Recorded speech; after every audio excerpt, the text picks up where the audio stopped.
If you'll tell us your full name for the record. Thank you, Chairwoman Gonzalez. My name is Lupe Chavez, Jr. I'm from Pharr, Texas.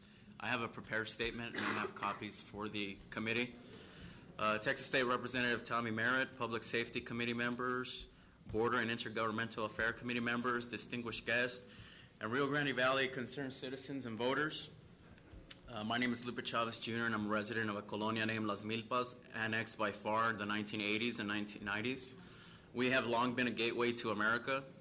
The history of the Rio Grande Valley is older than the United States of America. This so-called spillover violence or drug violence is not a new issue.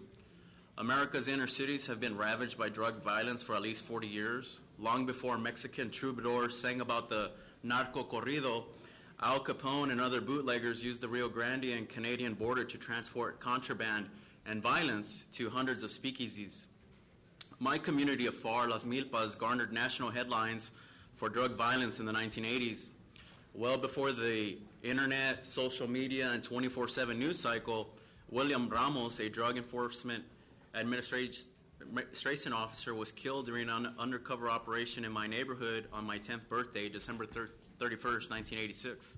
Ramos was the first agent killed on U.S. soil after the internationally tragic murder of Enrique Quique Camarena, for whom the Red Ribbon Week is designed to recognize and honor.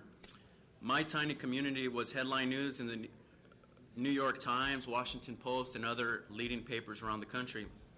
On Halloween of the same year, the spillover violence claimed the life of a family friend, Manuel Segovia Jr., an Hidalgo County Sheriff's officer. He was killed during a narcotics warrant search in Mercedes, Texas. Probably the first time Pharr gained national prominence was for a famous riot in 1971 that ended a reign of police brutality against Mexican Americans that was ignored by the Anglo leadership in our community. It is the subject of an ABC documentary available on YouTube and resulted in the election of our first Mexican American mayor and was one of the pivotal moments in the Valley's history. As you seek input regarding the effectiveness of state operations at controlling drug-related crimes and other violence along the Texas-Mexico border, I'd like to provide input as to the effectiveness of our law enforcement officers in Pharr on the Texas border. On June 28, 2009, I was arrested after a police officer invented probable cause by pretending to smell marijuana in my family car. The officer then proceeded to violate my civil rights and those of my passenger, whom he falsely claimed was intoxicated to the point that he could not perform the sobriety test. I filed a police misconduct report in July 2009, and to this date, despite overwhelming evidence that suggests a potential criminal conspiracy involving 8 police officers, including 4 administrators in charge of police audio and video surveillance that have mysteriously disappeared that may prove that an officer on the scene planted evidence, neither Pharr's internal affairs, the police chief, or Rene Guerra, the Hidalgo County District Attorney, have filed charges of perjury and other criminal violations stemming from my acquittal on March 17, 2010. Honorable elected officials, this is an important issue regarding the border security because the City of Pharr operates an international bridge with a presidential commercial trucking permit. It is also important because the Pharr Police Department has settled out of court in similar cases involving civil rights abuses and police brutality over the past 5 years. It is also important because Pharr Police Chief Ruben Viescas was recently appointed to the Texas Commission on Law Enforcement Standards and Education. His term expires August 30th, 2015. He has allowed officers to operate above the law, including high-ranking officials who lied on the stand during my trial for possession of a controlled substance less than 4 grams and a third-degree felony punishable with 2 to 10 years in prison. To that end, I have included 2 letters I wrote to Governor Rick Perry, Tim Bratton, Executive Director of TICLEOS, and my local legislators, some who are present today.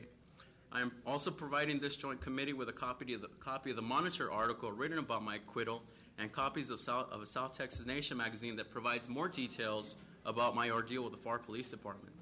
Since I began investigating our police department, members of the public have come forward with their own horror stories. If I had their permission to make other allegations to you today, I would. They are of such an awful nature that it would make you cringe and think my community was the Wild Wild West. Because I have drawn light to these issues, my family has been harassed and followed by the police department. Friends and family fear that I will be found dead in a ditch. However, today I testify before you that I am not afraid of the physical danger that presents itself for providing yet another public record regarding the nature of law enforcement in my border community, but horrified that every Texas agency responsible for our public safety, Pharr PD, Pharr Civil Service, City Manager, City Attorney, City Commission, and the Hidalgo County District Attorney Office have failed to take allegations of police corruption serious despite trial evidence to support a grand jury indictment for perjury. Additionally, federal authorities responsible for investigating color of law abuses have also failed to act. I met with McAllen's FBI, and their official response was that they believed me but could not do anything further. Ladies and gentlemen, to quote Martin Luther King Jr., injustice anywhere is a threat to justice everywhere, whether it happens in Reynosa or here in my immigrant community of Las Milpas. These conclude my written statements, but I would like to address some concerns regarding Mr. Guillen about the quantitative or the data. If somebody's undocumented, there's no way to document anything that happens to them in this country. And that is an unpopular subject in our community, and I know that the Arizona law will probably soon make its way to Texas. So I just would like to say that the only way to have data would be to have documents on these people. And I do thank you for your time and to the public who's waited this long time during this process. But I would like to thank the committee for coming to McAllen to hear our concerns about not only the violence in Mexico, but its ramifications here in the Rio Grande Valley. Thank you, Mr. Chavez. Would you like these Yes, copies? if you can hand them clerk? to the clerk would hand them to the committee. Thank you. We also had a Lady Patricia Martinez, a program coordinator.